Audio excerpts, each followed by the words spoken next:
మీరు NSCI district president ఎన్ని సంవత్సరాలు అయింది? నేను 2019లో అయింది. అంటే మామూలుగా ఎన్ని సంవత్సరాలు ఉంటాయి? ఎంత సంవత్సరం 2.5 మరి మీరు ఎందుకు ఎన్ని సంవత్సరాలు ఉన్నారు? ఒక అంటే లోకల్లో ఉన్న రాజకీయ నాయకుల యొక్క అవసరానికి వాడుకొని తర్వాత పక్క జరుపుదామనే వ్యక్తితో ఉన్న వ్యక్తి కాదు. పదవి వచ్చేదాకా ఒక లెక్క, వచ్చినాక ఒక లెక్క. ఎంపీ గారు ఒకటే చెప్తారు, మీరు మీ నాయకులను గౌరవించండి, కలిసే పని చేసుకుంటూనే చెప్తారు. ఇక్కడ వాళ్ళు ఏం చెప్తున్నారో మీరు తెలుసుకోండి, నేను చెప్పాను కానీ అది చాలా ప్రౌడ్గా ఉంటుంది. అంటే మా ఏజ్లో ఉన్న వ్యక్తి రాజకీయ చతురత కలిగిన వ్యక్తిని ఢీ కొట్టింది, అది మా పార్టీ తరఫున అంటే నేను బాధ్యత కాళ్ళు ఎగరేస్తాను. జనగాం నియోజకవర్గాన్ని చూసుకుంటే పల్లా రాజేశ్వర రెడ్డి గారు ఆయన మీ కాంగ్రెస్ పార్టీకి వస్తారా? వాళ్ళని నట్టుకుని నిలబడుతున్నాయి కదా. ఇప్పుడు మీరు నా దాకా వచ్చారు, ఈయన దొంగ కాబట్టి, లంగ కాబట్టి, లక్కోరు కాబట్టి తీరా బయటకు వచ్చి ఏం చేసిండు, నా మీద మాట్లాడిన వ్యక్తి ఫస్ట్ లోకల్గా కదా చూసుకోరు. మాట్లాడే ముందు ఎవరు ఏంది స్థాయి ఏంది వానికి స్థాయి తగ్గట్టు మాట్లాడాలి. సగం ఇక్కడ సగం అక్కడ బతికే వ్యక్తుల గురించి నేను మాట్లాడాలి. This is most powerful interview. MP Chamala Kumar రెడ్డిని కలవాలంటే ఈ పేరే వినిపిస్తుంది. Most powerful leader, most powerful student leader, stylish leader in Jangaon district. He is none other than Abhi Goud. నమస్కారం అభి గారు. నమస్కారం దిలీప్ గారు, బాగున్నారా? బాగున్నాం, థ్యాంక్ యూ వెరీ మచ్. మొదటగా జేఎన్ టాక్స్ వారి ఎవరైతే వ్యూవర్స్ ఉన్నారో వాళ్ళందరికీ నమస్కారాలు తెలియజేస్తూ అందరూ ఈ ఛానల్ని ఆదరించాల్సిందిగా కోరుకుంటున్నాం. ఈరోజు మన ముఖ్య ఉద్దేశం ఏంటంటే ఈ ఛానల్ మీ ఇంటర్వ్యూ తీసుకోవడానికి అసలు మీ గురించి ప్రపంచానికి తెలవాలి. జనగాం వ్యాప్తంగా మీకున్న ఫేమస్ చాలా ఉంది, చూసినా విన్నా, నేను డైరెక్ట్గా కూడా చూసిన. అట్లాంటి మీరు స్టేట్ వైడ్గా కూడా మీ కాంగ్రెస్ పార్టీలో మంచి గుర్తింపు ఉంది, పెద్దల దగ్గర కూడా మంచి గుర్తింపు ఉంది. కానీ ఇంకా ప్రజలకు తెలవాలి మొత్తం మీరు అన్న కాన్సెప్ట్ తోటే ఈరోజు మీ దగ్గర రావడం జరిగింది. మీరు ఈరోజు జనగాం డిస్ట్రిక్ట్ ప్రెసిడెంట్గా ఉన్నారు ఎన్ఎస్యుఐ. మీ విద్యాభ్యాసం ఎక్కడ స్టార్ట్ అయింది? మీ విద్యాభ్యాసం మొత్తం ఎక్కడ జరిగింది? స్కూలింగ్ వచ్చేసి మా పెద్దన్నయ్య సమ్మిగౌడ్ అని ఉంటాడు, సో మా అన్నయ్య దగ్గర చేసిన. ఇంటర్ వచ్చేసి హైదరాబాద్ నారాయణ. సో బీటెక్ వచ్చేసి మన జనగాంకి సంబంధించి పెంబర్తిలో ఉన్న విబిఐటి విద్యాభారతి ఇన్స్టిట్యూట్ ఆఫ్ టెక్నాలజీలో బీటెక్ కంప్లీట్ చేసిన. నేను ఈ ఆర్గనైజేషన్కి వచ్చి 2010లో స్టార్ట్ అయింది నాది. అప్పుడప్పుడే కొత్తగా బీటెక్లోకి వచ్చినప్పుడు స్టార్ట్ అయింది. 2011 నుంచి ఫుల్ ప్లెజ్డ్గా కంప్లీట్ ఆర్గనైజేషన్లోనే ఉన్నా. అప్పటి నుంచి ఇప్పటివరకు కూడా ఎన్ఎస్యూలో కంటిన్యూ అవుతూనే ఉన్నా. అంటే దఫాల వారీగా ఉమ్మడి వరంగల్ ఉన్నప్పుడు ఉమ్మడి వరంగల్ జిల్లా కోఆర్డినేటర్గా చేసిన, college president VBIT college president నుంచి మొదలుపెట్టి ఉమ్మడి వరంగల్ జిల్లా కోఆర్డినేటర్, దాని తర్వాత జనగాం జిల్లా ఏర్పడిన తర్వాత జనగాం జిల్లా ప్రెసిడెంట్, ఫస్ట్ నుంచి కూడా ఇప్పటివరకు నేనే ప్రెసిడెంట్గా కొనసాగుతున్నాను. ఓకే, మీ కుటుంబం పరంగా తీసుకుంటే అంటే మొట్టమొదటి మీరే రాజకీయాల్లో ఉన్నారు, లేకపోతే మీకు ఒక బ్యాక్గ్రౌండ్ ఉందా, పొలిటికల్ బ్యాక్గ్రౌండ్? లేదు, మాది ఒక సర్వసాధారణమైన కుటుంబం నుంచి వచ్చిన వ్యక్తులం మేము. నేను కానీ మా అన్నయ్యలు కానీ ఇద్దరు కూడా. మా నాన్న వ్యవసాయం చేస్తూ తాళ్ళెక్కే వ్యక్తి మా నాన్న.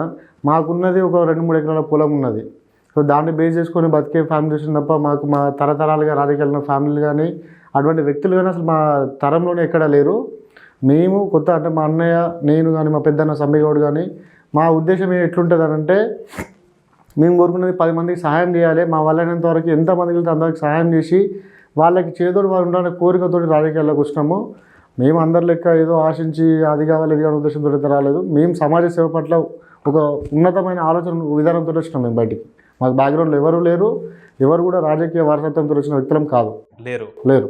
అసలు లేనిది మరి రాజకీయం వైపు ఎందుకు రావాలనుకున్నారు? అసలు మీరు ఆ ఇంట్రెస్ట్ ఎందుకు కలిగింది? చదువుకున్నారు మంచిగా, ఏది ఇంటర్మీడియట్ కంప్లీట్ అయింది, ఏది అక్కడ కంప్లీట్ అయింది అని చెప్పి బీటెక్ కంప్లీట్ చేశారు. సరే, కానీ ఈ రాజకీయం వరకు ఎందుకు మీరు తిరగడం జరిగింది? అది మళ్ళీ కాంగ్రెస్ పార్టీలో మేము తిరుగుతున్నప్పుడు ఏం జరిగిందనంటే, నాలంటే నా పక్కన ఫ్రెండ్స్ కావచ్చు, నా కింద నా చిన్నవాళ్ళు కావచ్చు, పెద్దోళ్ళు కావచ్చు, పడుతున్న కష్టాలను చూసుకుంటూ వచ్చినాం మేము. అంటే రైతులు పడుతున్న కష్టాలు, లేకపోతే పేదరికంలో ఉన్న విద్యార్థులు చదువుకోవడానికి అప్పట్లో 5,000 ఫీజు కట్టాలంటే గొప్ప. ఆ 5,000 కట్టడానికి లేని వ్యక్తులు కూడా చాలామంది కట్టలేక చదువును వదిలేసిన వాళ్ళు ఉన్నారు. సో ఇవన్నీ కష్టాలను చూసుకుంటూ వీటన్నిటికి సొల్యూషన్ ఏదో దొరుకుతుంది, ఎవరు చేయగలుగుతారు అనే ఆలోచన వచ్చినప్పుడు ఓన్లీ పార్టీలు అంటే రాజకీయంలో ఉన్న వ్యక్తులు మాత్రమే సమాజానికి న్యాయం చేయగలుగుతారు, అది మంచి ఆలోచనలు ఉంటాయి అది చూసిన తర్వాతనే రాజకీయాల్లో పోతే మేము న్యాయం చేయగలుగుతామేమో, 10 మంది సహాయం చేయగలుగుతారు ఉద్దేశంతో రాజకీయాల వైపు మొగ్గు చూపినాం. అది అట్లనే కంటిన్యూ అవుతుంది. అంటే రాజకీయమైన సేవనేనా? సేవలే. ప్రతి ఒక్క రాజకీయ నాయకుడు సేవ చేస్తున్నాడు ఇప్పుడు రాజకీయాల్లో ఉండే? ప్రతి ఒక్కరు చేస్తారని నేను చెప్పలేను, ఎందుకంటే ఒక్కొక్కరు ఉద్దేశం ఒక్కొక్కలాగా ఉంటుంది. ఎందుకంటే రాజకీయ నాయకులు స్వలాభం కోసం కూడా చేసే వాళ్ళు ఉన్నారు. అఫ్కోర్స్ నేను స్వలాభం కోసం చేస్తున్నారు, లేకపోతే సేవ చేయడానికి వచ్చారా? నేను మీరే చెప్పారు, జనగామలో మీరు మీ పేరు ఏందో తెలుసు, మీ క్వాలిటీ ఏందో తెలుసు, మీ వ్యక్తిత్వం ఏందో జనంలో ప్రజలందరికీ తెలుసు మీరే అన్నారు. ఒకవేళ నేను స్వలాభం కోసం చేసి ఉంటే ఇంతమంది విద్యార్థులు యువకులు వీళ్ళందరూ కలిసి నా పేరుని ఇంత బలంగా మోయాల్సిన పని లేదు ఎక్కడికే వాళ్ళకి. వస్తున్నా ఎందుకంటే ఇప్పుడు ఎంతో మంది స్టూడెంట్ లీడర్గా చేస్తున్నారు ఎప్పటి నుంచో చేస్తున్నారు. కొంతమంది అయితే అప్పటి నుంచి ఇప్పటివరకు ఇంకా స్టూడెంట్ లీడర్ లాగానే కొనసాగుతున్నారు. కానీ మిమ్మల్ని చూస్తే మీ వెంట ఎప్పటికీ ఉంటారు స్టూడెంట్ లీడర్స్ ఉంటారు. ఎందుకంటే నేను అరే ఎప్పుడో ఒకసారి అకేషన్ ప్రకారంగా వస్తారా అనుకుంటే లేదు, నేను ఎప్పుడు మిమ్మల్ని అబ్జర్వ్ చేసినా ఎప్పుడు మీ దగ్గర చూసినా కూడా పిల్లలు ఉంటారు, ఎప్పటికీ మీ వెంట ఉంటున్నారు, మీకు తోడుగా ఉంటున్నారు. మినిమం 10 మంది ఎప్పటికి ఉంటారు రెగ్యులర్. అసలు ఎందుకు ఉంటున్నారు మీ వెనక? ఏం చూసి మీ దగ్గరకు వస్తున్నారు?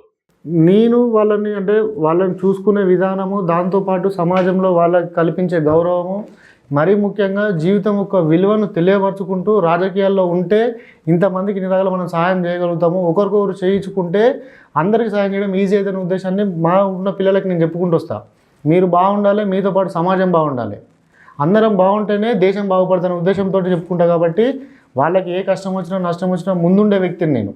సో అది వాళ్ళు బలంగా నమ్ముతారు కాబట్టి నా తోడు నాకు అండగా బలంగా నిలబడతారు నా వ్యక్తి. మీరు అంత అండగా వాళ్ళకు ఉంటున్నారు ఎందుకంటే ఆ పిల్లలందరూ వచ్చి మీకోసం పని చేస్తున్నారు, మీ వెంట తిరుగుతున్నారు, మీకు సపోర్టివ్గా ఉంటున్నారు. మరి వాళ్ళకి ఆపద వచ్చినప్పుడు మీరు సపోర్టివ్గా ఉంటున్నారు వాళ్ళకి? 100% ఉంటాయి. ఇప్పుడు మీకు తెలిసిన వ్యక్తులు, నాకు తెలిసిన వ్యక్తులు, కామన్ ఉన్న వ్యక్తులు ఉంటారు కదా జనగాం జిల్లా వ్యాప్తంగా మీకు చాలా కమ్యూనికేషన్ ఉన్నది. మీరు ఎవరినైనా అడగండి ఒకసారి, అభిగౌడ్ పలానా ఆపద ఉన్నది అని అంటే లేదురా బై ఫోన్ కట్ చేయని చెప్పి కట్ చేస్తాడా, లేదు అంటే దాని సొల్యూషన్ ఏదైనా ట్రై చేస్తాడా? నా వల్ల అయితే 100% అది క్లోజ్ చేస్తా. ఇన్ కేస్ కాకపోతే అది అవ్వడానికి ప్రయత్నం చేస్తా. నా వల్ల ఎంతవరకు లేదు అంటారు, కింది స్థాయి నుంచి మీది స్థాయి వరకు ఎవరి కాలాన్ని పట్టుకుంటా. నా వానికి కష్టం వచ్చింది అని అంటే ఎవరి కాలాన్ని పట్టుకుంటా, ఎవరిని బేరేయడానికి సిద్ధంగా ఉంటా. కష్టంలో ఉన్న ప్రతి వ్యక్తికి తోడు ఉండడానికే ట్రై చేస్తాను. మీరు ఫోన్కి అంత రెస్పాండ్ కారని చెప్పి మాకు కొంతమంది చెప్పారు. అది చెప్పిన వ్యక్తులు ఎవరో, ఇన్ కేస్ వాళ్ళ ఫీలింగ్ ఏందో నాకు తెలియదు, అసలు వాళ్ళకి ఫోన్ చేసేది కూడా నాకు తెలియదు. నేనే ఎగ్జాంపుల్, మొన్న నేను ఫోన్ చేస్తే మీరు లిఫ్ట్ చేయలే, మళ్ళీ రిటర్న్ కాల్ కూడా చేయలే, అసలు ఏంటి బ్రదర్ అని చెప్పి. అసలు అది జరగలేదు. ఫోన్ చేయకపోతే నేను రిటర్న్ కాల్ నా దాంట్లో అన్నోన్ నెంబర్స్ ఎక్కువ కాల్స్ ఉంటాయి నోన్ నెంబర్స్ కంటే.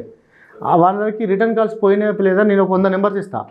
100 నెంబర్లో మీరు ర్యాండమ్గా తీసుకోండి, ఒక 20 నెంబర్లు తీసుకుంటారా, 50 తీసుకుంటారా, 100 తీసుకుంటారా.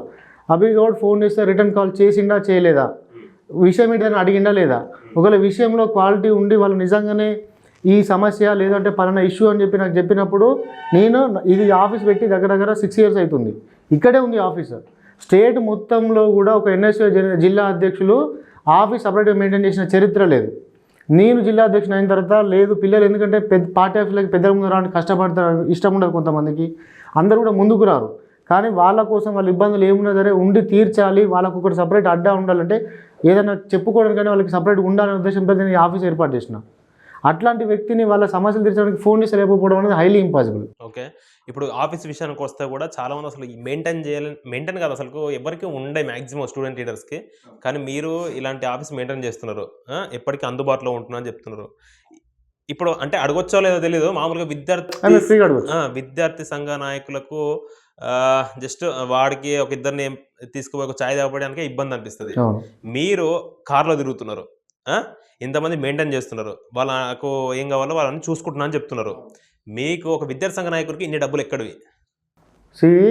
డబ్బులు ఎక్కడి అని అంటే నా దగ్గర కోట్లుండి నేను లక్షలు పెడుతున్నా నేను చెప్తలేను. నా దగ్గర 10 రూపాయలు ఉంటే 8 రూపాయలు నా వ్యక్తులకు పెడతా, 2 రూపాయలు నా ఇంట్లోకి పెట్టుకుంటా. ఎందుకు? నా ఇంట్లో నా అవసరాలకు మించిన డబ్బు నా దగ్గర అవసరం లేదు, నేను ఎక్స్పెక్ట్ కూడా చేయను. 10 మందిలో 10 రూపాయలు ఉంటే తలో 1 రూపాయి ఇచ్చి సమస్యను పరిష్కరించుకుంటానని చెప్తాను. నాకు బిజినెస్ ఉన్నది, నాకు ఒక కొరియర్ సర్వీస్ ఉన్నది. నేను నా బీటెక్ అయిపోయినప్పటి నుంచి ఇప్పటివరకు బిజినెస్లోనే ఉన్నాను.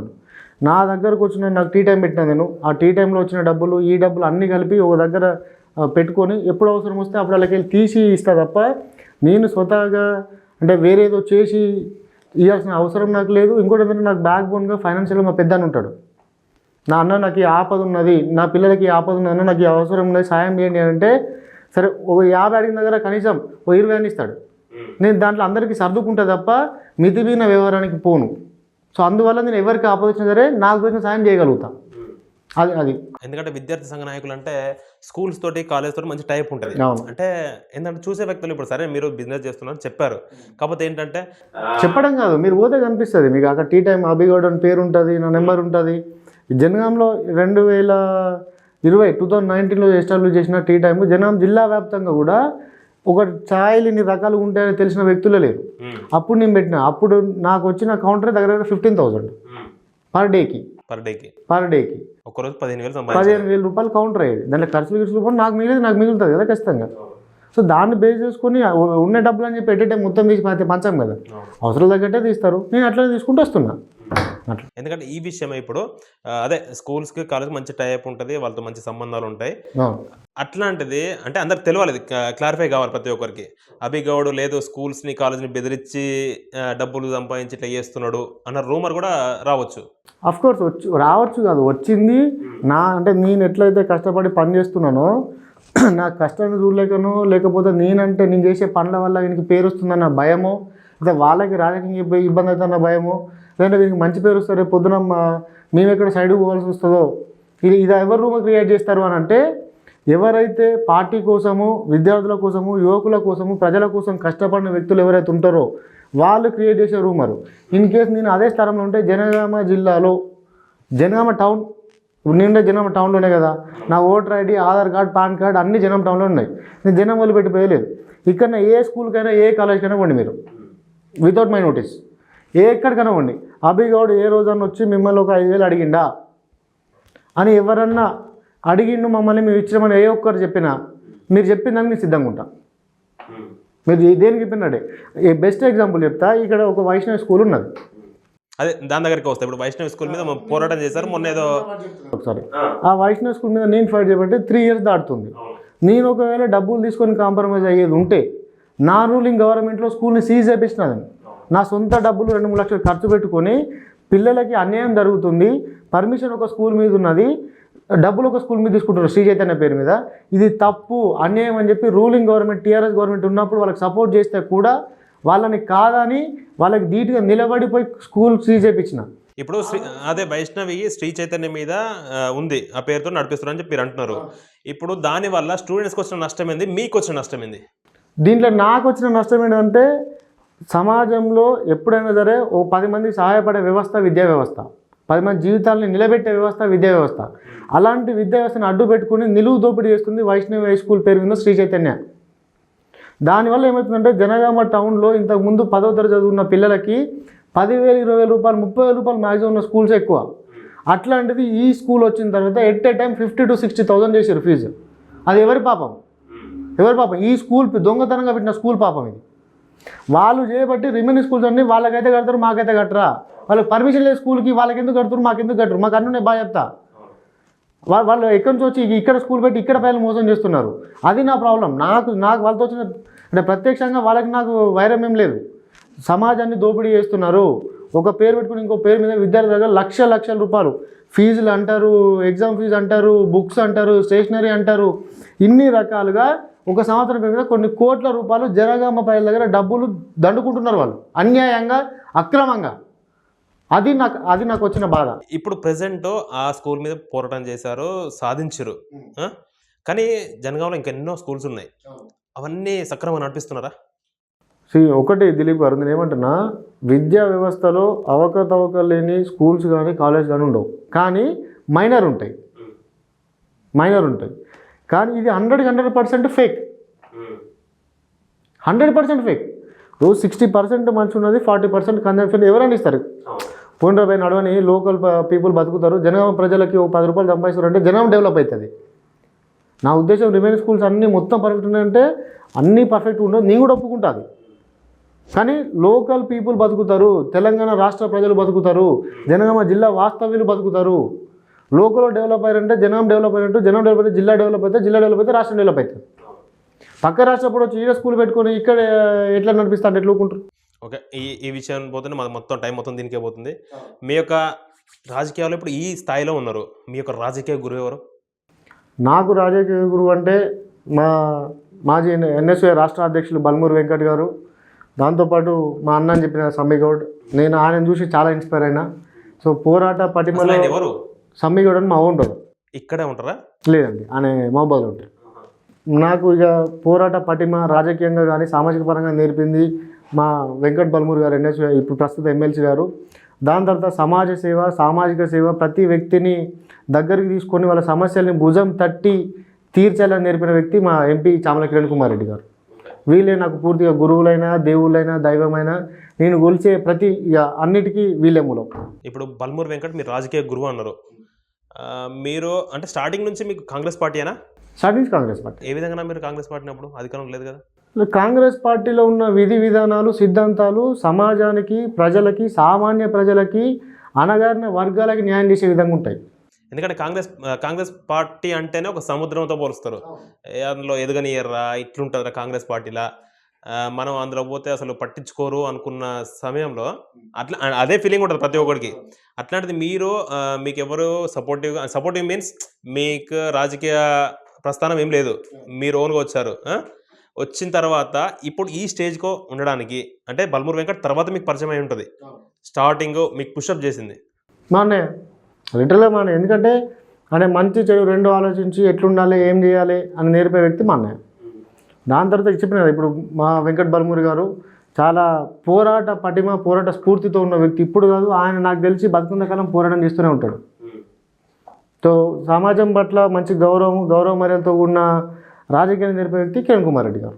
అదే మామూలుగా మీ కిరణ్ కుమార్ రెడ్డి అంటే ముందు మనం ఎమ్మెల్సీ గురించి మాట్లాడదాం. మన బల్మూరి వెంకట్ ఏంటంటే బల్మూరి వెంకట్ జనగాంలా బల్మూరి వెంకట్ కొంచెం అరే ఈయనెవరో అన్న పర్సన్ తెలిసిందంటే మీ వల్లనే నేను అంట. జనగాంలో ఆయన కూడా మిమ్మల్ని చాలా నమ్మిండు. ఎందుకంటే ఆయన ఇప్పుడు ఎమ్మెల్సీ, ఆయన అప్పుడు ఎవరు ఈటల రాజేందర్ మీద పోటీ చేసినప్పుడు ఆయన ఎప్పుడైనా కూడా అంతమందిలా స్టేట్ వైడ్గా అంత తిరిగినా కూడా ఒక ఇంటర్వ్యూ చేసేటప్పుడు బెస్ట్ పర్సన్ ఎవరు, ఒక మంచి వ్యక్తి మీ ఎన్ఎస్సీలో వర్క్ చేసేది ఎవరు అంటే మీ పేరు చెప్పిండు. అంతగానో అసలు ఎట్లా మీరు దగ్గర అయ్యారు బల్మూరి వెంకట్కి? నేను నమ్మకంగా పనిచేయడము, ఏం ఆశించకుండా పనిచేయడము, దాంతోపాటు పదవుల గురించి కానీ లేకపోతే ఇంకా దేని గురించి ఆలోచించకుండా వెనుక ముందు ఏం ఆలోచించకుండా యాజ్ ఒక ప్రోటోకాల్ ప్రకారం చూసుకున్నా, లేదంటే నా అన్న అని ఫీల్ అయినా సరే ఆయన చెప్పిన ప్రతి పని, పార్టీకి ఉపయోగపడే ప్రతి పని కూడా మేము ముందుండి చేసినాం వితౌట్ ఎక్స్పెక్టేషన్. మాకున్న దాంట్లో మేము సర్వేలెన్స్ అవ్వడానికో లేకపోతే పార్టీని బలోపేతం చేయడానికో 10 మంది సహాయపడడానికో ప్రతి దాంట్లో కూడా ముందుండి ఫైట్ చేసినాం. నమ్మకంగా వన్ సైడ్ నిలబడి పనిచేసినాం. ఆయన నమ్మకానికి కారణం ఏంటంటే అది. చామల కిరణ్ కుమార్ రెడ్డితో మీ ప్రయాణం ఎట్లా సాగుతుంది? అసలు మీ పరిచయం అంటే నేను ఒక చిన్న ఇన్సిడెంట్ చెప్తా దీని మీద. ఏంటంటే అప్పుడు స్టార్టింగ్ ఈయన ఎంపీ కాకముందుకు టికెట్ ఈయనకి వస్తుందేమో అని కొన్ని రూమర్స్ ఉన్నప్పుడు, నెక్స్ట్ ఎంపీ ఈయననే కాబోతాడు కాంగ్రెస్ నుంచి, అధికారం లేనప్పుడు కూడా 1 year బ్యాక్ ముచ్చట చెప్తుండే నేను. చామల కిరణ్ కుమార్ రెడ్డికి టికెట్ వస్తుందేమో అని కొంతమంది పర్సన్స్ నాతో చెప్తుంటే, అరే మీరు ముందే పోయి ఆయన కొంచెం పరిచయం చేసుకుంటే బాగుంటుంది కదా, ఎందుకంటే రేపు ఎంపీ అయిన తర్వాత మీకు మంచిగా ఉపయోగపడుతుందని నేను వాళ్ళకి సజెస్ట్ చేస్తే ఎందుకన్నా అక్కడ దాకా పోయేది ఎందుకు, మనకు అభిగౌడ్ ఉన్నాడు కదా, ఆయనకు మంచి ర్యాప్ ఉంది వాళ్ళిద్దరికి, అభి దగ్గరికి పోతే వాళ్ళు మొత్తం పనులు అయిపోతాయని అన్నారు. అంటే ఏ విధంగా మీ ఇద్దరికి ఎట్లా అంత సెట్ అయింది? అంటే బేసిక్గా చామల కిరణ్ కుమార్ రెడ్డి గారి వ్యక్తిత్వం ఎటువంటిదంటే ఈజ్ వెరీ పొలైట్ అండ్ చాలా నీట్ వ్యక్తి. అంటే లోకల్లో ఉన్న రాజకీయ నాయకుల లెక్క అవసరానికి వాడుకొని తర్వాత పక్క జరుపుదామనే వ్యక్తిత్వం ఉన్న వ్యక్తి కాదు. అట్లాంటి వ్యక్తి ఫస్ట్ బేసిక్గా నాకు పరిచయం ఎట్లా అంటే, అసలు అప్పటిదాకా టికెట్ రాలేదు, టికెట్ వస్తారని కన్ఫర్మేషన్ కూడా లేదు. అన్నగారు ఫస్ట్ టైం నా ఆఫీస్ విజిట్ చేయడం జరిగింది. ఇక్కడ ఇదే చైర్లో కూర్చున్నారు, ఇదే చైర్లో కూర్చొని ఒక గంట సేపు ఇట్లా కూర్చొని మాట్లాడినాం. సో రేపు పొద్దున్న ఫ్యూచర్లో ఇన్కేస్ అవకాశం ఉంటే పోటీ చేస్తాము, ఖచ్చితంగా అందరం కలిసి పని చేసుకుందాము, సో ఎవరికి ఎటువంటి ఇబ్బందులు సరే చూసుకుందాము చేద్దాము అని చెప్పారంటే, సరే మామూలుగా అందరూ మాట్లాడతారు కదా అనే ఉద్దేశంతో మనం తీసుకున్నాము. బట్ ఆయన తీసుకునే అంటే నేను చిన్నోడినైనా సరే నన్ను తీసుకునే విధానము, నాతో మాట్లాడే విధానము, నా పక్కన పిల్లలకి ఇచ్చే గౌరవం విధానము, ఏదైనా ఆపద ఉన్నదంటే అప్పుడు ఎంపీ గారు కూడా కాలేదు, ఇంకా ఎంపీ కాకముందుకే ఈ సమస్య ఉన్నదంటే ఆన్ ది స్పాట్లో ఫోన్ కొట్టి సమస్యను పరిష్కరించిండు. ఓకే, ఆ రోజు నేను ఫిక్స్ అయినా.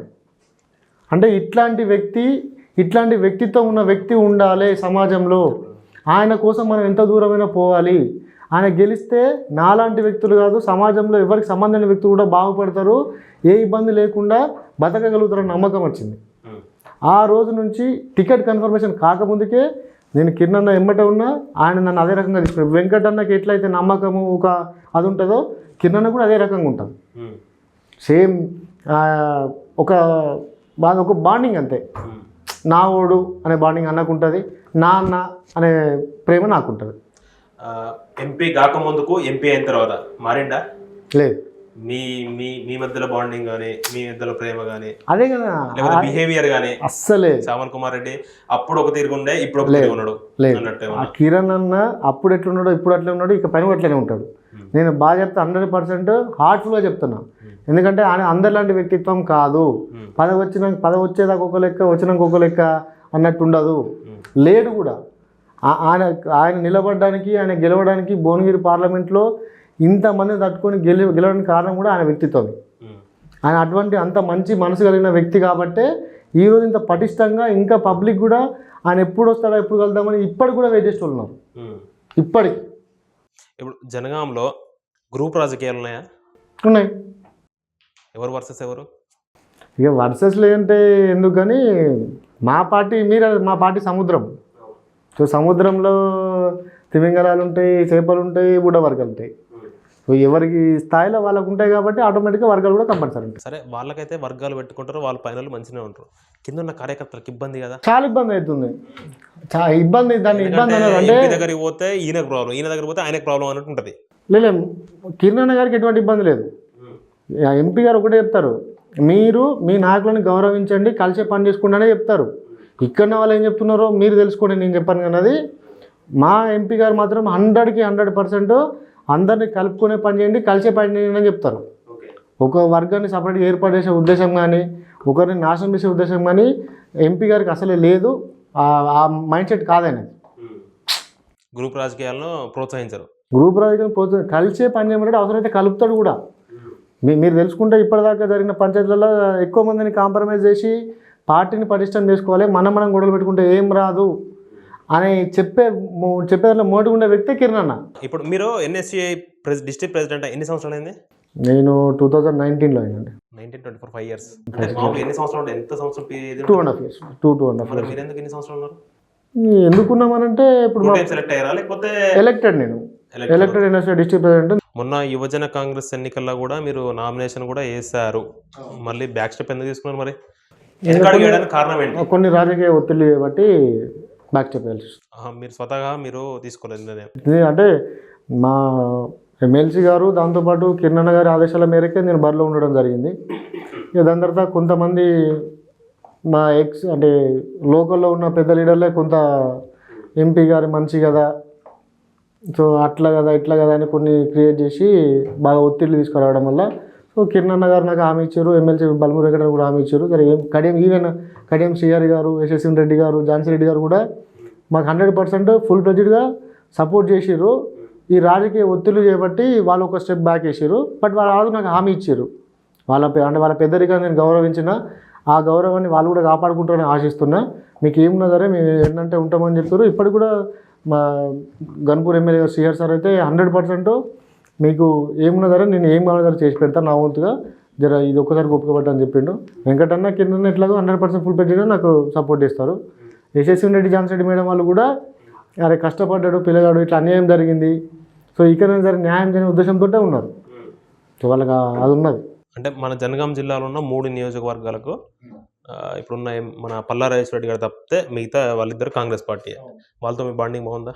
బాగుంది. కడియం శ్రీగారితో కానీ యశస్వి బాగుంది, మంచిగా ఉన్నది. వాళ్ళు పబ్లిక్ నుంచి వచ్చిన నాయకులు కదా.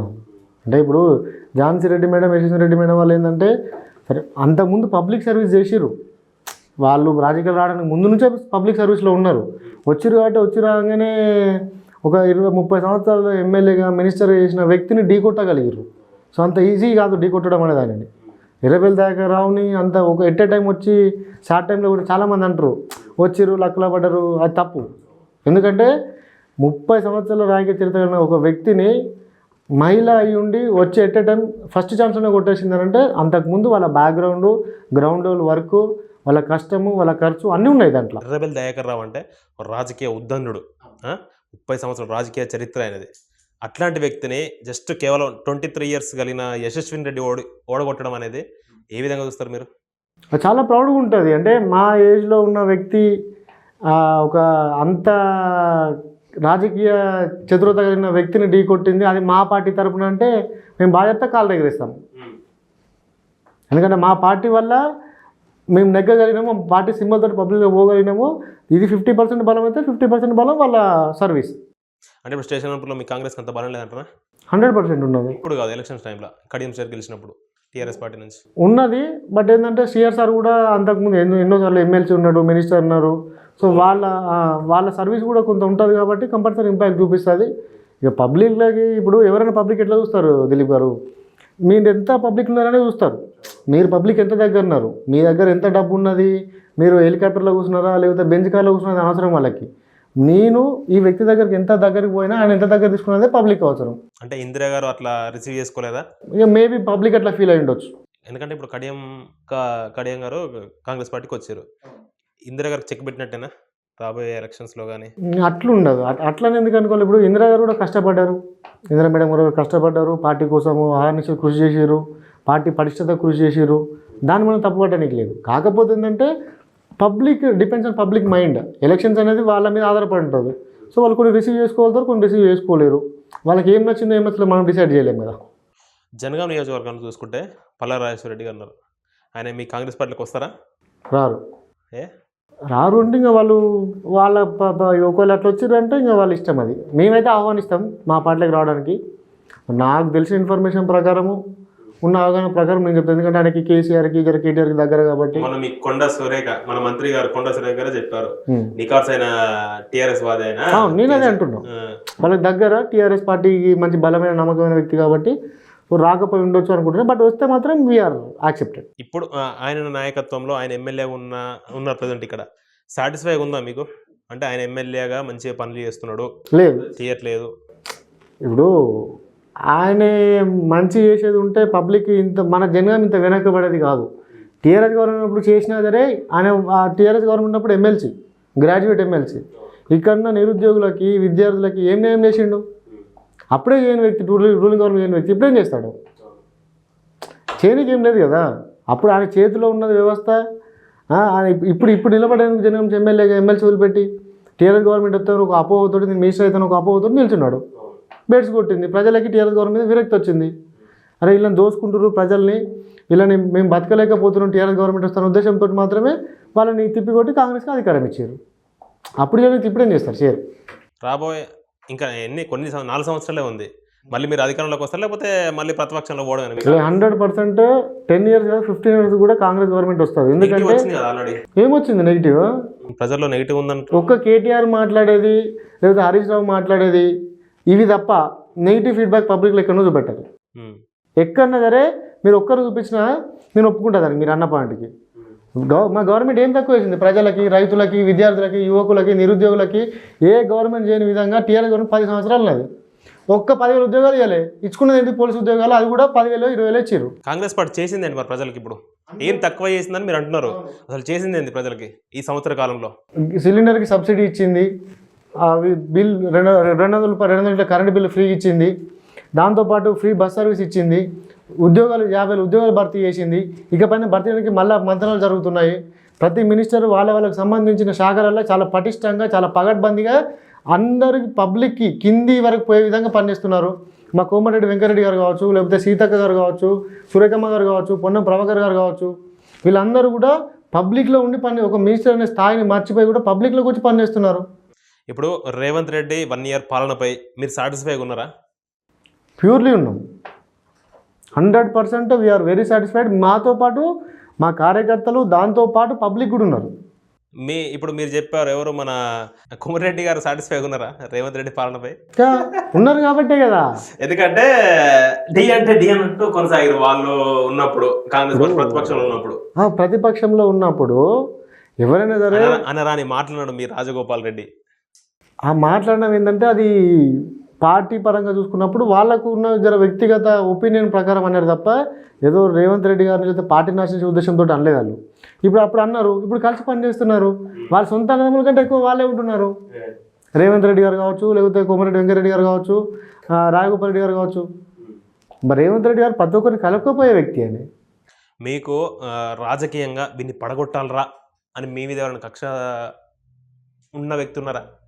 ఉంటారు కదా, రాజకీయానికి కావాలంటారా?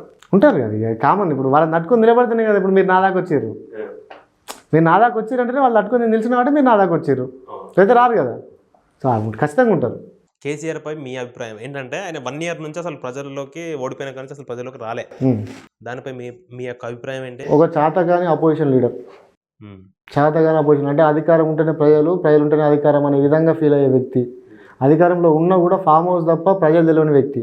తెలంగాణ సాధించిన వ్యక్తి కదా తెలంగాణ రాష్ట్రాన్ని. తెలంగాణ సాధించిందా? ఎవరు సాధించారు? 1200 మంది విద్యార్థులు, యువకులు బలిదానం చేసుకుంటే తెలంగాణ ఇచ్చింది. దానికి కారణం కేసీఆర్ కదా. ముందు బలి తీసుకోవడానికి కారణం కేసీఆర్. మీరు అన్నది కరెక్ట్. బలి తీసుకోవడానికి కారణం కేసీఆర్. రాష్ట్రాన్ని సాధించిన వ్యక్తుల్లో మొట్టమొదటి ఆయన లేకుండా అసలు తెలంగాణ రాష్ట్రం ఉండేదా? ఈరోజు మీ పీసీసీ ఉండేదా? మీకు తెలంగాణ సపరేట్ గా రేవంత్ రెడ్డి ముఖ్యమంత్రి అయ్యాడు. అట్లా కాదు, మేము లేకపోతేనే అసలు అనేది కేసీఆర్ అంటే దేశానికి తెలుసుకోడా, రాష్ట్రానికి తెలుసుకోడా, లేకపోతే మేము గవర్నమెంట్ మాకు అంటే కాంగ్రెస్ పార్టీ గవర్నమెంట్లో ఉన్నప్పుడు తెలంగాణ లేకపోతే ఆయన ముఖ్యమంత్రి అయినాడా, అసలు ఆ స్థాయికి వచ్చాడా? మీరైతే వచ్చి తీసుకోండి అని చెప్పియలే కదా.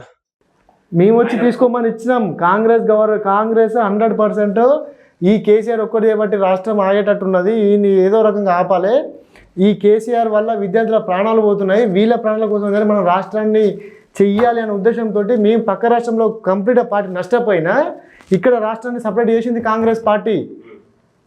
ఇచ్చినాక కూడా కాంగ్రెస్ పార్టీ నష్టపోతుందని తెలిసినాక కూడా సోనియా గాంధీ గారు, రాహుల్ గాంధీ గారు మనకి ప్రజలే ముఖ్యము, పార్టీ విధి విధానాల్లో ముఖ్యము, అంతే తప్ప ప్రజల నష్టం చేయొద్దు అనే ఉద్దేశంతో రాష్ట్రాన్ని ఎంతో బేర్ చేసుకుంటూ, పార్టీ నష్టాన్ని బేర్ చేసుకుంటూ ప్రజల కోసం తెలంగాణ రాష్ట్రాన్ని ప్రకటించిన వ్యక్తి మా సోనియా గాంధీ గారు. కానీ మీరు ఫెయిల్ అయ్యారని అంట. ఎక్కడ తెలుసా? ఫస్ట్ తెలంగాణ రాష్ట్రం వచ్చిన తర్వాత టీఆర్ఎస్ అధికారంలోకి వచ్చింది. నెక్స్ట్ మళ్ళీ సెకండ్ టైం కూడా టీఆర్ఎస్ అధికారంలోకి వచ్చినప్పుడు ఈ యొక్క వాయిస్ని మీరు ప్రజలకు తీసుకోలేదు కాబట్టి మీరు ఫెయిల్ అయ్యారు. తీసుకుపోవడంలో ఫెయిల్ కాదు. మా ఉద్దేశం ఏముందంటే మన తెలంగాణ ప్రజలకి తెలుసు కాంగ్రెస్ తెలంగాణ ఇచ్చింది అని. దానికంటే ముందేం జరిగిందంటే ఇప్పుడు కేసీఆర్ ఉండి అక్కడికి వచ్చిన తర్వాత మేము కాంగ్రెస్ పార్టీలోనే విలీనం అవుతాము అని చెప్పి మా సోనియా గాంధీ గారు కాలు పట్టుకున్నాడు. మీ దయ వల్ల వచ్చిందని చెప్పి ఆఫీషియల్గా అనౌన్స్ చేసిండు. ఈయన దొంగ కాబట్టి, లంగ కాబట్టి, లత్కోరు కాబట్టి తీరా బయటకు వచ్చి ఏం చేసిండు, నేనే తెచ్చిన తెలంగాణ అన్నాడు. దాన్ని అప్పుడు తెలంగాణ ఉద్యమంలో ఇప్పుడు పబ్లిక్ ఏం చూస్తారు దిలీప్ గారు, ఎవరైతే పబ్లిక్లో యాక్టివ్ ఉంటారో వాళ్ళు చెప్పిందే నిజం అనుకుంటారు. సో అప్పుడు కేసీఆర్ ప్రజల్ని వంచన చేస్తున్నారని తెలియకుండా ఈయనే తెచ్చిండేమో అని ఒక అపోహతోటి ఓట్లు వేసారు. సరే, రేవంత్ రెడ్డి అపోజిషన్లో ఉన్నప్పుడు కేసీఆర్ మీద తిట్టిండు, చేసిండు, అవన్నీ అయిపోయింది. ఇప్పుడు ఈయన ముఖ్యమంత్రి అయ్యిండు. కేసీఆర్ ఫామ్ హౌస్లో ఉన్నాడో ఇంకెక్కడ ఉన్నాడో బయటికి మాత్రం రావట్లేడు. కానీ రేవంత్ రెడ్డి ఎక్కడికి వెళ్ళినా ఏ మీటింగ్ మీద కేసీఆర్ కేసీఆర్ కేసీఆర్ జపం చేస్తుండే ఎందుకంటారు? అంటే కేసీఆర్ తిడితేనే నాకు పెరుగుతుంది ఇంకా ఫాలోయింగ్ అనుకుంటాడా? మరి ఎట్లా? గ్యారెంటీ వల్ల మాకు ఫాలోయింగ్ ఏందండి? 120 సంవత్సరాల చరిత్ర కలిగిన పార్టీ మా కాంగ్రెస్ పార్టీ. మా కాంగ్రెస్ పార్టీ పేరు లేకుండా కేసీఆర్ బతికిండు ఒక్కరోజన్నా? 10 సంవత్సరాల అధికారంలో ఉండి ఈ 60 సంవత్సరాలు ఏం చేసింది, ఈ 20 సంవత్సరాలు ఏం చేసింది? ప్రతి మీటింగ్కి, చిన్నదానికి పెద్దదానికి, ప్రతి దాంట్లో కూడా వాడి మా మీద బతికిన వ్యక్తి కేసీఆర్. మేము ఆయన మీద బతుకునేది గలీజ్గా. మాకిచ్చే తక్కువ పని, మాటకి ఇచ్చే తక్కువ పని మాకు, మా పార్టీకి మాకు. మీరు అట్లా అంటున్నారు కానీ నెక్స్ట్ ఇంకా 4 years రేవంత్ రెడ్డి అధికారంలో ఉంటాడా, అది ముఖ్యమంత్రిగా ఉంటాడా అని చెప్పి ప్రజలు అంటున్నారు. ఉంటాడు ఖచ్చితంగా, 100% ఉంటాడండి. ఇప్పుడు ప్రజలైనా, పబ్లిక్ అయినా, పార్టీ అయినా ప్రజలకి న్యాయం దొరుకుతుందన్నప్పుడు వాళ్ళనే కూర్చోబెట్టడానికి ప్రయత్నం చేస్తారు కదా. సో ఎవరు ఇప్పుడు మా మంత్రి గారు ఉన్నారు, ఇప్పుడు ఈసారి ముఖ్యమంత్రిగా రేవంత్ రెడ్డి గారికి అవకాశం వచ్చింది, నెక్స్ట్ గవర్నమెంట్ వస్తుంది, దాని సీక్వెన్స్ ప్రకారం అధిష్టానం ఎట్లా నిర్ణయిస్తే ఆ ప్రకారమే పోతుంది పార్టీ కూడా. మేము కూడా అదే రకంగా పోతాం. అట్లా నెక్స్ట్ ఎలక్షన్స్లో కాంగ్రెస్ పార్టీ అభ్యర్థిగా కొమ్మూరే ఉంటారా లేకపోతే చేంజ్ అయితే అవకాశం ఉందా? చెప్పలేము, అధిష్టానం నిర్ణయం అది. కొమ్మూరి జనగాం ఎమ్మెల్యే కాలేడా? అది కూడా చెప్పలేము, అది పబ్లిక్ నిర్ణయం, అది ప్రజల నిర్ణయం కదా. ఇప్పుడు ప్రజల నిర్ణయాన్ని నేను ఒక్కరిని ఓటేస్తేనే ఒక వ్యక్తికి వెళ్తాడో నేను ఒక్కనే ఓటేస్తా, అట్లా కాదు కదా. అన్ని నియోజకవర్గంలో ఉన్న 2.5 లక్షల మంది 3 లక్షల మంది ఓటేస్తేనే ఒక వ్యక్తి ఎమ్మెల్యే కాగలుగుతాడు. సో అది వాళ్ళ సెల్ఫ్ డిసిషన్. కొమ్మూరు ప్రతాప్ రెడ్డి ప్రజలకు అందుబాటులో ఉంటాడా? ఫోన్ కాంటాక్ట్ కానీ వాళ్ళ సమస్యలు తెలుసుకొని పరిష్కరించేంత ఉందా? మా కాంగ్రెస్ పార్టీ నాయకులు ఎవరైనా సరే పబ్లిక్ సర్వీస్లోనే ఉంటారు, దాంట్లో ఎవరికి అనుమానం అవసరం లేదు. ఎవరికి ఎటువంటి ఇబ్బందులు ఉన్నా పబ్లిక్ సర్వీస్ చేసే ప్రయత్నంలోనే ఉంటాం. మీరు చాలా సేఫ్ గా క్వశ్చన్స్ కి ఆన్సర్ చెప్తున్నారు. ఎందుకంటే బిగ్ బాస్ లో సేఫ్ గేమ్ ఆడుతున్నారు అన్నట్టు మీరు కూడా సేఫ్ గేమ్. అంటే ఇప్పుడు ఒక వ్యక్తి గురించి అడిగినప్పుడు కూడా కాంగ్రెస్ పార్టీ ముందేస్తారు, మా కాంగ్రెస్ పార్టీ అన్ని చేస్తుంది అన్నట్టు మాట్లాడుతున్నారు. దాంట్లో సేఫ్ గేమ్ ఆడడం ఏం లేదు దిలీప్ గారు, నేను ఉన్నది చెప్తున్నా. కాంగ్రెస్ పార్టీ ఉన్నదే పబ్లిక్ సర్వీస్కి, నేను అదే చెప్తున్నా. ఇప్పుడు మా పార్టీలో వ్యక్తులు వస్తూ ఉంటారు, పోతూ ఉంటారు, ఓకేనా. కానీ పార్టీ పరిమితం. పార్టీని నమ్ముకొని నువ్వెంతకాలం ఉన్నావు అనేది నీ డిపెండెన్స్. సో మేము పార్టీ సిద్ధాంతాలకు కట్టుబడటం తప్ప ఒక వ్యక్తులకైతే కాదు. ఇప్పుడు రాబోతున్నాయి కౌన్సిల్ ఎలక్షన్స్, మున్సిపల్ ఎలక్షన్స్ జరుగుతున్నాయి. ఈ మున్సిపల్ ఎలక్షన్స్‌లో అభి గౌడ్‌ని కౌన్సిలర్‌గా చూడొచ్చా మేము? ఎందుకంటే ఇప్పుడు జస్ట్ ఎన్ఎస్‌సీఏ డిస్ట్రిక్ట్ ప్రెసిడెంట్ ఉన్నప్పుడే కార్‌లలో ఇప్పుడు ఉన్న జనగాంలో ఉన్న కౌన్సిలర్లు మెయింటైన్ చేయట్లేదు మీలాగా. కార్‌లో తిరగడం, కొంచెం హైఫైగా ఉండడం. లేదు, నేను తిరగడానికి కారణం ఏంటంటే నాకు డబ్బులు ఎక్కువయ్యో లేకపోతే దానికోసం కాదు. నాకు పొలిటికల్ సమాజ సేవ ప్రజలకు అందుబాటులో ఉండాలంటే నేను జర ఫాస్ట్ ఉండాలి. ఇప్పుడు అదేదో సినిమాలు ఉంటుంది చూసిరా, అందరు కొట్టుకొని సంపూర్ణ గుద్దుకున్న తర్వాత లాస్ట్కి వస్తారా పోయి పోలీసు వాళ్ళు అన్నట్టు. అట్లుంటే నేను పబ్లిక్ సర్వీస్ చేస్తున్నట్టు ఎట్లయితుంది? సో వాళ్ళకి సమస్య ఉన్నదంటే కనీసం మధ్యలో అన్న పోవాలి కదా. దానికోసం అని చెప్పి మనం ఇది మెయింటైన్ చేసుడు తప్ప మాకేదో సోకే. నాకు ప్రజల విధి విధానాలు వాళ్ళకి సాయం చేయడం నా ఉద్దేశము. ఇంకోటి ఏంటంటే వాళ్ళకి అందుబాటులో ఉండడం నా ముఖ్య ఉద్దేశం. ఇప్పుడు నేను అడిగిన దానికి మీరు సమాధానం చెప్పలే. ఏంటంటే నెక్స్ట్ ఎలక్షన్స్లో కానీ కౌన్సిలర్గా మిమ్మల్ని చూడొచ్చా? ఇప్పుడు రాజకీయాల్లోకి వచ్చేది అవకాశం ఉందా?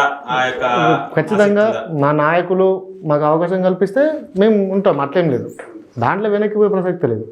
ఎందుకంటే స్టెప్ బై స్టెప్ పెరుగుతుంటే ఏమవుతుందంటే ప్రజలకి సేవ చేసే అంటే దాన్ని ఏమంటారు, బలం కూడా పెరుగుతుంది, అంటే అర్హత పెరుగుతుంది. దాంతోపాటు ఎక్కువ పనులు చేయడానికి అవకాశం ఉంటుంది, ఎక్కువ సర్వీస్ చేసే ఉద్దేశం ఉంటుంది. కాబట్టి స్థాయిని పెంచుకోవాలని చూస్తారు కదా.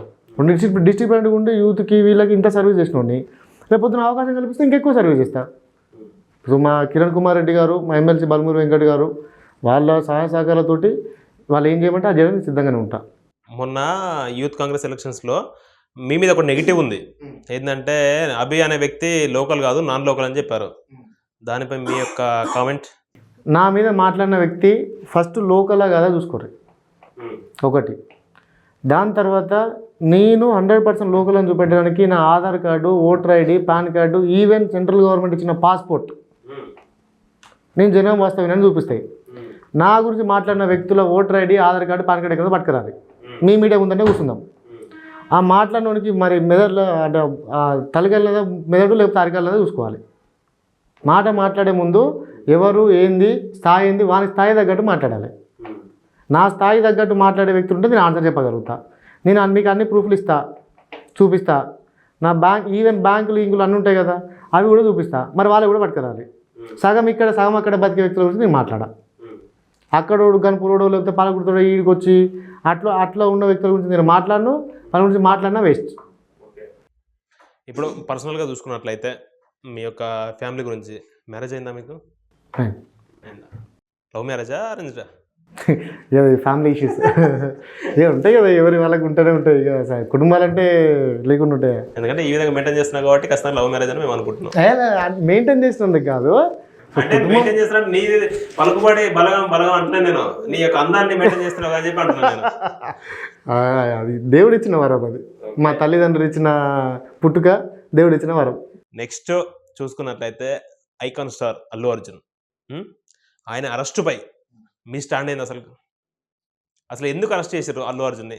అంటే ప్రభుత్వ నిర్ణయాన్ని నేను 100% సపోర్ట్ చేస్తాను, రేవంత్ రెడ్డి గారి నిర్ణయాన్ని. ఎందుకనంటే ఆయన ప్రోటోకాల్ ప్రకారం వచ్చుంటే ఒక ప్రాణం పోయి ఉండేది కాదు. ముందే ఇంటిమేషన్ ఇచ్చి డిపార్ట్మెంట్కో లేకపోతే గవర్నమెంట్ వాళ్ళకో ఇన్ఫర్మేషన్ ఇచ్చి వచ్చిన అంత తొక్కిసలాట జరగకుండా పోలీసులు కూడా బందోబస్తు ఏర్పాటు చేసేటోళ్ళు. ఆయనకు సెక్యూరిటీ ఉండేది, అల్లు అర్జున్ గారికి పబ్లిక్కి సెక్యూరిటీ ఉండేది.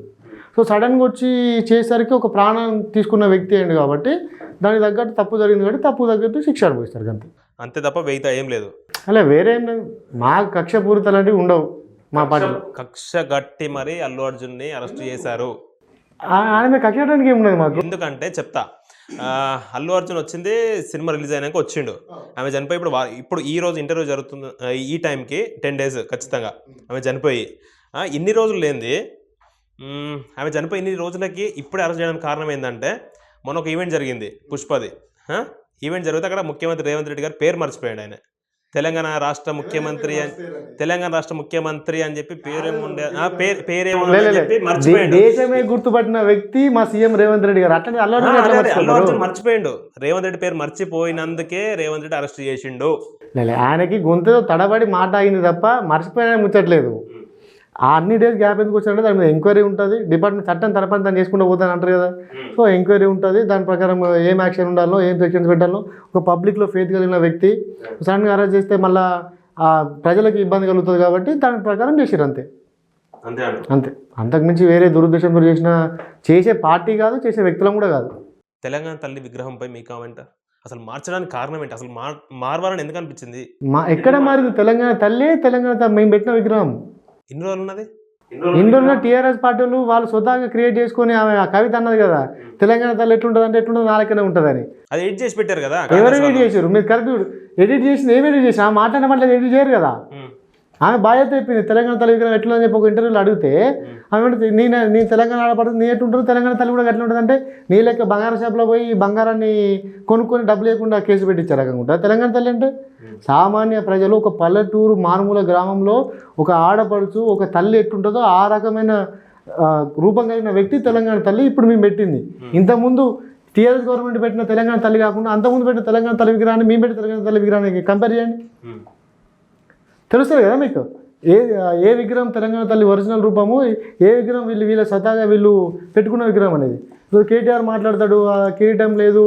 ఇప్పుడు ఎవరైనా సరే సమాజంలో తిరుగుతున్న ఆడపడుచులు, అక్కలు, చెల్లెళ్ళు, అమ్మలు బంగారం ఉన్నంత అంటే వేసుకొని తిరిగారు, కిరీటాలు పెట్టుకుని ఎవరు తిరిగారు. సామాన్య వ్యక్తులు ఎట్లున్నారో అట్లనే తిరుగుతారు. మన తెలంగాణ యొక్క ప్రతిభని ప్రతిబింబించేలా ఉండేలాగా ఉన్న విగ్రహమే ప్రస్తుతం ఉన్న తెలంగాణ తల్లి విగ్రహం. వాళ్ళు పెట్టిన విగ్రహం ఏంటంటే ఆమె కవిత ఒప్పుకున్నట్టు ఆమె విగ్రహం పెట్టుకున్నారు కావచ్చు మేబీ, మరి అంతే కదా. ఇప్పుడు చూసినట్లయితే ఒక చిన్న ర్యాపిడ్ ఫైర్ లాగా క్వశ్చన్స్ అడుగుతున్నాను. ఏంటంటే చామల కిరణ్ కుమార్ రెడ్డి వర్సెస్ బల్మూర్ వెంకట్, మీ చాయిస్ ఏంటి? నాకు రెడ్డి. లేదు అట్లా అయిపోద్దు, ఏదో ఒకటే. ఎవరు ఎక్కువ? ఓకే, నాకు అంటే ఫస్ట్ నుంచి ఉన్న వ్యక్తిగా వెంకటన్న, భువనగిరి పార్లమెంట్ వ్యక్తిగా కిరణ్ అన్న.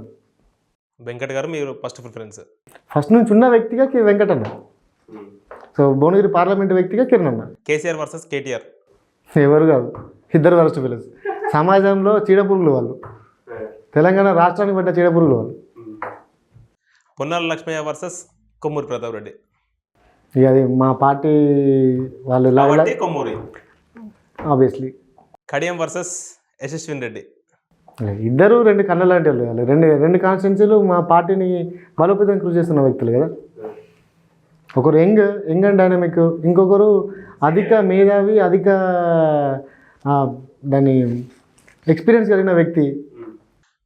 స్టూడెంట్ లీడర్గా మీరు సాధించిన ఘనత ఏంటి? మీ వల్ల కాంగ్రెస్కి ఏం లాభం? నా వల్ల కాంగ్రెస్ పార్టీ యొక్క పేరు, ఎన్ఎస్ ఆర్గనైజేషన్ యొక్క పేరు ప్రతి గ్రామానికి, ప్రతి వ్యక్తికి చేరింది. నేను ఒక ప్రౌడ్గానో లేకపోతే ఏదో రకంగా చెప్తలేను, నేను పడ్డ కష్టం చెప్తున్నాను అంతే.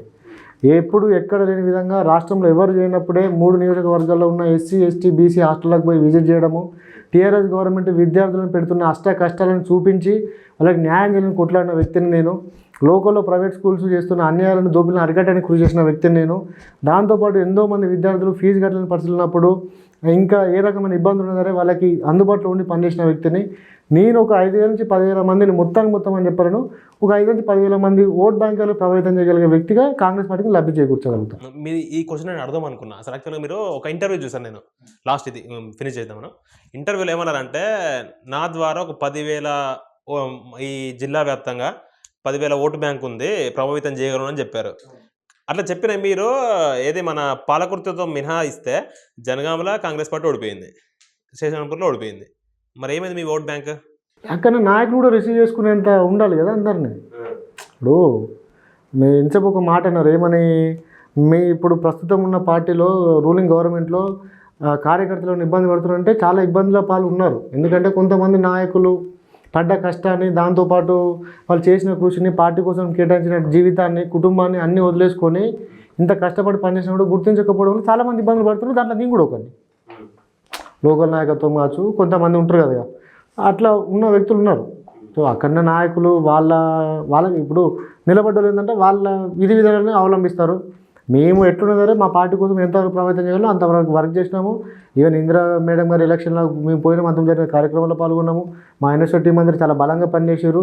ఇక్కడ కూడా జనగామ కాన్స్టిట్యున్సీలో ప్రతి మండలానికి మీటింగ్ పెట్టాము, 100 మందితో మీటింగ్ పెట్టాము, 8 మండలాల్లో మీటింగ్లు కండక్ట్ చేసినాము. వాళ్ళకి మేము ఆర్డర్స్ ఇచ్చినాం అఫీషియల్గా. ఏమని, ప్రతాప్ రెడ్డి గారి గెలుపు కోసము ఎట్లున్నా సరే కష్టపడి పనిచేయాల్సిందే పార్టీ అధిష్టానం నిర్ణయించింది. సో ఖచ్చితంగా ప్రజల్లోకి పోండి, కాంగ్రెస్ ప్రభుత్వం ఇచ్చిన హామీలు ప్రజలకు తెలిసేలాగా చూడండి అని చెప్పినాం. మా వంతు కృషి మేము చేసినాం 100%. ఫైనల్గా Revanth Reddy versus Balmuru Venkat. Balmuru Venkat. Balmuru Venkat. Thank you so much Abhi garu. చాలా హ్యాపీ అనిపించింది నాకు. ఎందుకంటే నేను చెప్పిన ఫస్ట్ ఇంటర్వ్యూ మీతో స్టార్ట్ చేద్దామన్న కోరిక ఉండే, ఈరోజు అయితే నెరవేరింది. మీరు ఇదే విధంగా మీ దగ్గర ఉన్న పిల్లలకి ఎన్ఎస్యూ ద్వారా కానీ కాంగ్రెస్ పార్టీ ద్వారా కానీ ఇంకెంతో మేలు జరిగించి మీరు మంచి స్థాయిలో, ఇంకా ఇప్పుడు మంచిగా ఉన్నారు, ఇంతకంటే మంచి స్థాయిలో ఒక మంచి పొజిషన్లో ఉండాలని మనస్ఫూర్తిగా కోరుకుంటుంది. నేను కోరుకుంటున్నా, మా జేఎన్ టాక్స్ కోరుకుంటుంది. Thank you very much. Thank you JN talks. నేను మా పార్టీకి ప్లస్ మా పార్టీ సీనియర్ నాయకులు చెప్పేది ఏంటంటే, ఎవరైతే పార్టీ కోసము, పార్టీ విధి విధానాల కోసం, పార్టీ యొక్క పటిష్టానికి కృషి చేసారో ఫస్ట్ వాళ్ళని గుర్తించాల్సిందిగా కోరుకుంటున్నా. కొంతమంది అంటే లిటరల్గా కొంతమంది ఉన్నారు మా పార్టీలో కూడా. సో వాళ్ళు ఏంటంటే వాళ్ళ స్వార్థం కోసము పక్కన వ్యక్తుల జీవితాలతో పాటు పార్టీని కూడా నాశనం చేసే విధానాలను అవలంబిస్తున్నారు. అట్లాంటి వ్యక్తులు ఎవరో చూసి మా మూనిజర్కు సంబంధించిన నాయకులు కడియం శ్రీఆర్ సార్ కావచ్చు, లేకపోతే యశస్వి రెడ్డి మేడం కావచ్చు, ఝాన్సీ రెడ్డి మేడం కావచ్చు, దాంతోపాటు కొమ్మూరి ప్రతాప్ రెడ్డి గారు కావచ్చు, మా ఎంపీ గారు కావచ్చు. సో అట్లాంటి వాళ్ళకి కొంచెం కఠిన చర్యలు తీసుకొని పార్టీ కోసం కష్టపడే వ్యక్తులను గుర్తించి కార్యకర్తలని ఫస్ట్ కాంగ్రెస్ పార్టీ యొక్క సొంత కార్యకర్తలని దగ్గర తీసుకొని వాళ్ళకి కావాల్సిందో చేయాల్సిందో కోరుకుంటున్నారు. ఎందుకంటే చాలామంది కార్యకర్తల యొక్క బాధ చెప్పుకోలేని వేద ఏంటిది అని అంటే, అది ఇంత కష్టపడ్డాం పార్టీ కోసము, అధికారులు ఉన్నా లేకపోయినా సరే కష్టపడి పనిచేసాము, కానీ ఈరోజు వేరే వ్యక్తులకు అవకాశాలు వస్తున్నాయి, మాకు అవకాశాలు రావట్లేదు అని చాలా మనస్తాపానికి గురవుతున్నారు. కాబట్టి పార్టీ అధిష్టానము దీన్ని దృష్టిలో పెట్టుకుని వాళ్ళందరికీ న్యాయం చేస్తుందిగా కోరుకుంటున్నాం. Thank you.